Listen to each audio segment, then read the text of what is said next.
Okay, I want you to begin by painting a mental image in your head. I want you to imagine a female swimmer, in fact, an Olympic female swimmer. Not just an Olympic female swimmer, the seventh fastest swimmer in the world in a respective event. Alright, do you have that image? Don't forget it. Alright. I bet your picture didn't look like my picture, but allow me to introduce to you my friend Jean Wilson. In 1948, Jean Wilson was the seventh fastest swimmer in the world, and during those Olympics, she both smoked and endorsed Camel cigarettes. You wouldn't see Michael Phelps or Ryan Lochte endorsing cigarettes nowadays, so clearly a paradigm shift has occurred, and this was the basis for my research. I studied the past 90 years of cigarette advertising, and I realized that two distinct shifts have occurred. The first was in 1950, when for the first time a doctor linked cigarette use to cancer. And the second was in 1965, for the first time when President Lyndon Johnson required cigarette companies to put a warning label on their advertisement and products. So let's look at some more concrete examples and further trace this shift. Let's start at 1930. This is the early age of cigarette advertising. This is an age of no regulation, and further an age where people didn't know about the dangers of cigarettes. As such, cigarette companies could really say whatever they so pleased on their advertisements. Here's an example from 1930. It says it's a Lucky Strike cigarettes ad that says 20,000 physicians say Luckies are less irritated, it's toasted.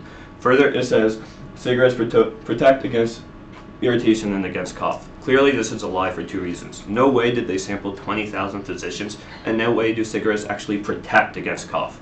But because this was such an early age, and because cigarettes were not known as killers, cigarette companies could really do whatever they so pleased.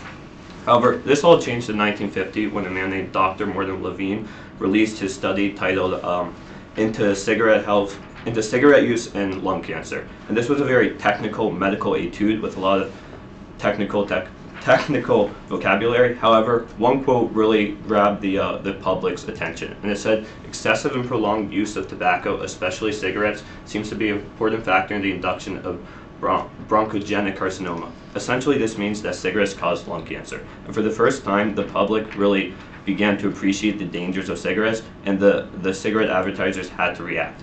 And now, here's an example from 1959. It says, "Kent Cigarettes has reduced tars and nicotine to the lowest level among all leading brands." And what I want you to realize is it says among all leading brands. Compared to the Lucky Strike advertisement 2 decades earlier that said Lucky Strikes are a healthy smoke, this now says that this is a comparatively healthy smoke. And this is a very important shift because now cigarette companies could no longer push for a healthy smoke. They could only say our smoke is healthier than yours. Okay? So this was the status quo. This was a minor shift, but it was a shift. This was the status quo up until 1965. In 1965, President Lyndon Johnson signed and passed the Federal Cigarette and Labeling Act, and this act stated that the Surgeon General warning must be placed on all cigarette ads and cartons. So this was a huge shift because it decimated all the appeals to ethos that cigarette companies had in their advertising about health benefits, because who cares if tar and nicotine are in your cigarette if the Surgeon General warning on the carton says, this could cause cancer, this could complicate your pregnancy. So this was a huge shift because the cigarette companies now had to shift from appealing false appeals to ethos about health to appeals to pathos, forgetting about medical benefits or medical risks, and now putting in that more tough guy mystique that we come to think of cigarette smokers as. For example, here's a 1983 ad from Camel. It says, "Camel, where a man belongs." And for the first time we see the Surgeon General warning. There is nothing about health because that Surgeon General warning completely refused any claims like that. So it's a complete paradigm shift. So what I want you to take away from this is twofold. First, these are very sly yet very important manipulations on part of the tobacco industry in exchange for profit. And while millions of